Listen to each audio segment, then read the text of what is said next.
Suspiria is directed by Luca Guadagnino and it stars Dakota Johnson and Tilda Swinton. And it's set in 1977 Berlin on a world-renowned dance company where Guadagnino takes us on a dark journey that is pure nightmare fuel. This is not a movie for the faint of heart. Guadagnino here paints a canvas that is basically made out of your worst nightmares that you ever had. It's blood-soaked. This is a gorgeous looking but at the same time hideous movie. This is a truly uncompromising film and it seeks out to do many things. This is a very bold, very ambitious film, and I would say that Guadagnino accomplishes about 90% of it. This is one of those films where the cinematography tells you a lot. There are so many hidden meanings in what is on frame and what is just out of the frame that you're kind of trying to pay attention to the characters and the dialogue, but there is something in the corner of your eye that leaves you that feeling of uneasiness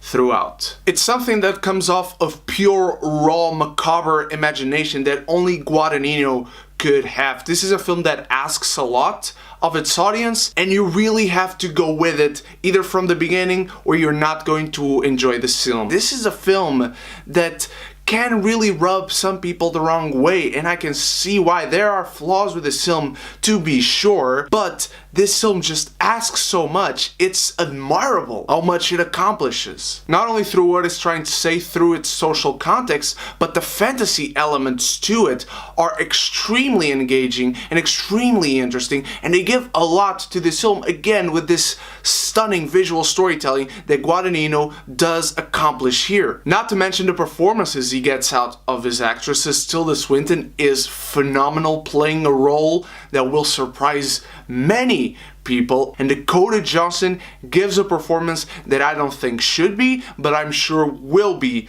overlooked. She is so controlled in here. She reminds me of Casey Affleck in Manchester by the Sea because she is so freaking amazing. Her performance is nothing short of fascinating. I had my jaw dropped throughout this film because of some things that she does in this film. What she gives to this film is truly unique and you can see why she was cast to lead this film. This story and what is behind it truly comes together like a unique organism. It feels like a dance number, like one of the dance numbers that you see these dancers rehearsing throughout the film and finally accomplishing in the third act. It's one of those films that you go home and keep thinking about it and thinking about it and thinking about it, and it sticks with you, and the more you think about it, the more you like it. But the film is not without its flaws. This film runs at 150 minutes.